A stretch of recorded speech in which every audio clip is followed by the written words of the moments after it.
అందరికీ నమస్కారం అండి. 23 ఏప్రిల్ 2026 గురువారం పంచాంగం అండి. గురువారం రోజైతే గంగా సప్తమి అయితే వచ్చిందండి. గంగా సప్తమి అంటే చాలా విశిష్టమైన రోజు. గంగాదేవికి నమస్కరించుకొని సాయంత్రం గంగా జలంలో స్నానం చేయడం కానీ, దీపాలు వెలిగించడం కానీ చేస్తే చాలా పుణ్య ఫలితం వస్తుంది. అదేవిధంగా దాన ధర్మాలు చేస్తే ఇంకా మంచి పుణ్యఫలం వస్తుందండి. శ్రీ పరాభవనామ సంవత్సరం ఉత్తరాయణం వసంత ఋతువు అండి. వైశాఖ మాసం శుక్లపక్షం. సూర్యోదయం తెల్లవారుజామున 5:58, సూర్యాస్తమయం సాయంత్రం 6:30 అండి. చాలా విశిష్టమైన రోజు అండి. తిథి అండి సప్తమి రాత్రి 8:54 వరకు, తర్వాత అష్టమి.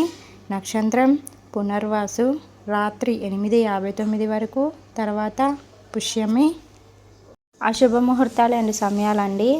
ఉదయం 9:35 నుండి ఉదయం 11:06 వరకు, దుర్ముహూర్తం ఉదయం 10:09 నుండి ఉదయం 10:59 వరకు, మధ్యాహ్నం 3:09 నుండి మధ్యాహ్నం 3:59 వరకు, రాహుకాలం మధ్యాహ్నం 1:48 నుండి మధ్యాహ్నం 3:22 వరకు, యమగండం తెల్లవారుజామున 5:58 నుండి ఉదయం 7:32 వరకు అండి.